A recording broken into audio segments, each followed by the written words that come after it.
the victims. Nearly all of the 110 Nigerian schoolgirls kidnapped by Boko Haram last month are now free. The terror group released 104 of the girls Wednesday. The militants told the girls' parents to never, quote, put your daughters in school again.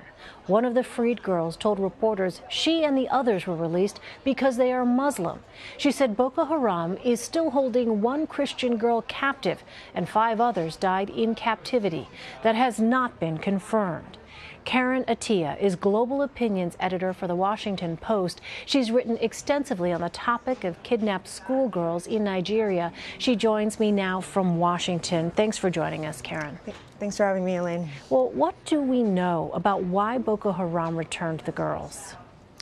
So here's what we know, at least so far, and so far the reports are according to the Nigerian government, the Muhammadu Buhari administration. We know at least the Buhari administration has said this was a result of back-channel negotiations and that no ransom was paid, for instance, and they are also saying that there was no sort of swap, like prisoner swap of captured Boko Haram insurgents in exchange for the girls. So that's what we know, at least so far, from the government statements. And is there anything else in addition to the government statements?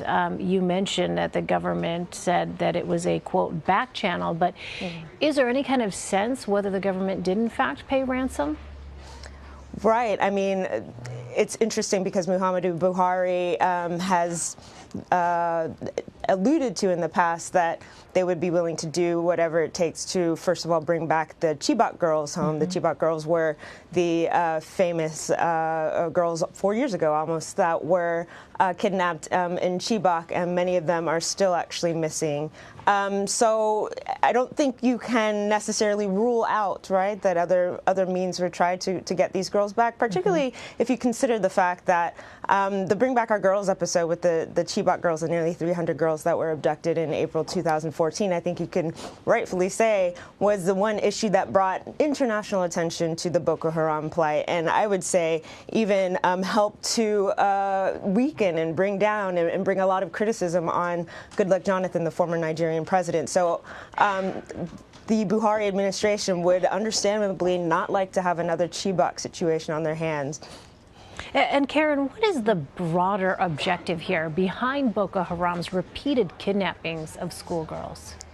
Yeah, so just like you said in the intro, Boko Haram, even though they released the girls from Dapchi, or at least a majority of them, they still gave a warning to their parents, the girls' parents. This is do not send your girls to school. Ultimately, Boko Haram, one thing people need to remember, beyond Chibok, beyond Dapchi, Boko Haram has been kidnapping girls and women and boys, actually, for years and years and years. Thousands of women and girls have been kidnapped by this group who specifically targets schools, Western education. So a lot of the questions, the broader picture is, first of all, whether or not the Nigerian government has the capacity to, first of all, protect schools, right? And then also about the broader aims still of Boko Haram, even though it is not as powerful as it was even, say, 2 years ago where it was overtaking territory, it still has the capacity to not only kidnap women and children, schoolgirls, but also launch suicide attacks. So this group is still very much a threat in Nigeria and in West Africa as a whole. Well, in May of 2017, after Boko Haram released 80 of the Chibok schoolgirls, you wrote that the focus now needed to be on getting the girls the necessary resources to rehabilitate them and reintegrate them into society. Tell us about that. Yeah, sometimes it's easy for the story to stop once we've heard that girls have been returned and that they've been pushed back, Boko Haram has been pushed back into the forest.